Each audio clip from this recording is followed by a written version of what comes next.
My heart aches, and a drowsy numbness pains my sense, as though of hemlock I had drunk, or emptied some dull opiate to the drains. 1 minute past, and Lethe woods had sunk.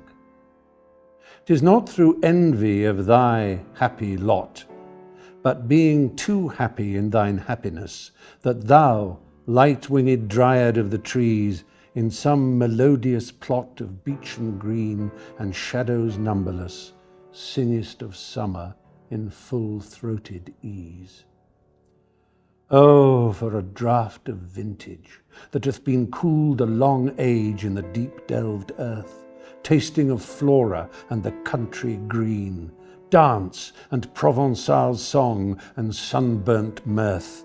Oh, for a beaker full of the warm south, full of the true, the blushful Hippocrene, with beaded bubbles winking at the brim and purple-stained mouth, that I might drink and leave the world unseen, and with thee fade away into the forest dim, fade far away, dissolve, and quite forget what thou among the leaves hast never known, the weariness, the fever, and the fret here, where men sit and hear each other groan, where palsy shakes a few sad last grey hairs, where youth grows pale and spectre thin and dies, where but to think is to be full of sorrow, and leaden-eyed despairs, where beauty cannot keep her lustrous eyes,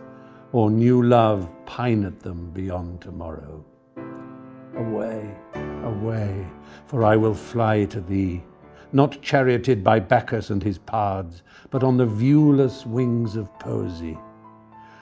Though the dull brain perplexes and retards, already with thee, tender is the night, and haply the queen moon is on her throne, clustered around by all her starry fays. But here there is no light, save what from heaven is with breezes blown, through verdurous glooms and winding mossy ways. I cannot see what flowers are at my feet, nor what soft incense hangs upon the boughs, but in embalmed darkness guess each sweet wherewith the seasonable month endows the grass, the thicket, and the fruit tree wild. White hawthorn and the pastoral eglantine, fast fading violets covered up in leaves, and mid-May's eldest child, the coming musk rose, full of dewy wine, the murmurous haunt of flies on summer eves. Darkling I listen, and for many a time I have been half in love with easeful death, called him soft names in many a mused rhyme, to take into the air my quiet breath.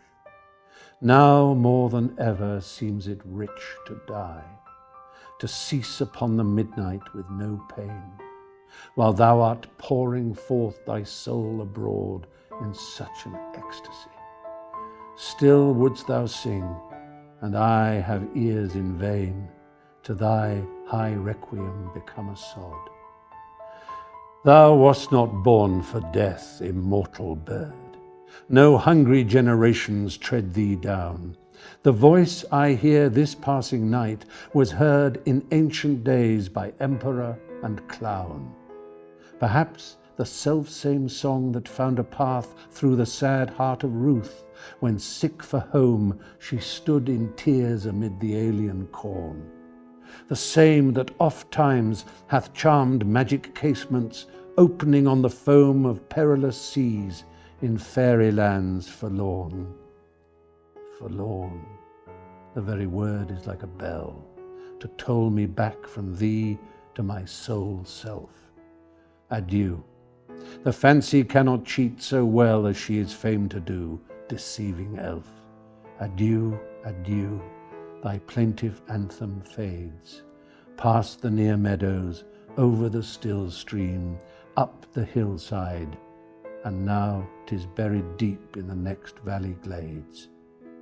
Was it a vision or a waking dream? Fled is that music.